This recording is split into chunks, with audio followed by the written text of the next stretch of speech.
Ako po si Jorenzel Binyames. Samahan niyo po kami sa araling ito.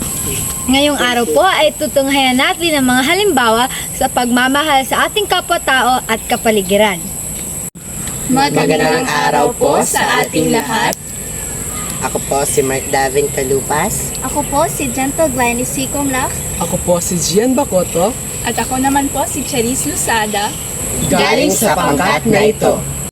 Unang senaryo, may papakita ang pagmamahal sa kapwa sa pamamagitan ng pagtatanggol dito pag alam mong ikaw ay tama at mali ang ginagawa ng iba. Ang aral na makukuha rito ay matututo kang respetuhin ang kapwa kahit ano pa sila. Narito ang halimbawa. Jariso, merong dong lalaki naka-makeup.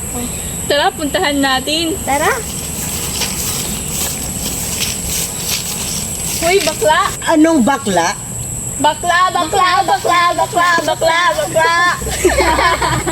Bakla, bakla, bakla. Bakla, bakla! Bakla. Hoy, tumigil nga kayo. Hindi isang dahil ang kasarihan upang ang isang tao ay husgahan. Tignan niyo siya. Siya ay isang magandang lalaki. Hindi man makikita sa kanyang kasarian, ngunit sa kanyang muka o sa kanyang ugali may papakita ang isang pagiging maganda o pagiging respetadong tao. Kaya dapat na respetuhin sila, hindi dahil iba ang kanilang kasarian ay hindi na natin sila respetuhin. Tumahan ka na. Uy, Sorry Sorry po talaga. Hindi namin sinasadya. Okay lang.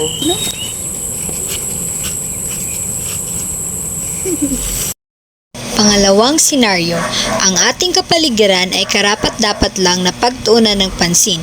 Pangalagaan ito dahil ito ay isa sa responsibilidad natin bilang tagapaggamit nito. Hoy, bakit mo pinaglalaruan yung basura? Wala lang, gusto ko lang. Alam mo ba, masisira yung mother nature natin dahil sa ginagawa mong yan eh. Tama. Hindi ko alam ano bang maaaring maging resulta nito. Maaaring magkaroon ng bagyo or climate change. Kaya dapat natin pangalagaan ang ating kaligtasan. Huwag magtatapon ng basura kahit saan-saan. Ay, tama ba yun? Halika, tulungan niyo ako mamulot ng basura.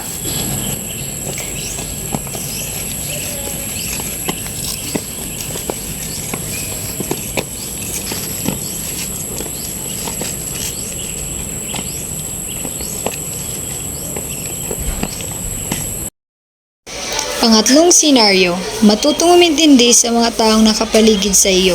Hindi sa lahat ng bagay ay ikaw ang masusunod. Narito ang halimbawa nito. Ano ba? Sino ba yun? Secret! Hoy, sabihin mo naman.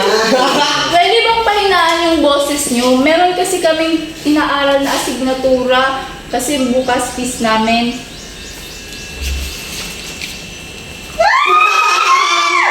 Tumigil daw. Patigilin niyo yung mga libro niyo! Parang naman yun na. Kailangan study para bukas.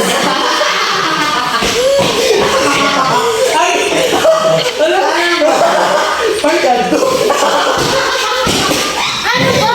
Kung gusto niyo maghintay, hindi lumabas na lang kayo. Pasensya na po. Lalabas na po. Pang-apat na senaryo, ang pagiging totoo ay walang kabayaran. Narito ang halimbawang sitwasyon. Samahan nyo naman ako sa CR. Tara! Go and spread our wings. Oh, boom.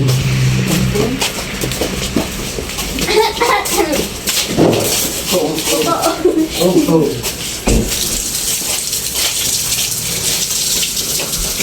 Oh!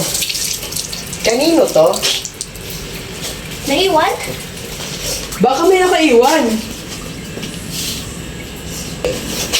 Anong gagawin natin? Ibigay natin kay Kuya Guard. Magandang ideya. Kaso wala na dito si Kuya Guard. Kaninong cellphone yan? Naiwan. Oh my God. Tara, ibigay natin kay Kuya Guard. Tara! Tara!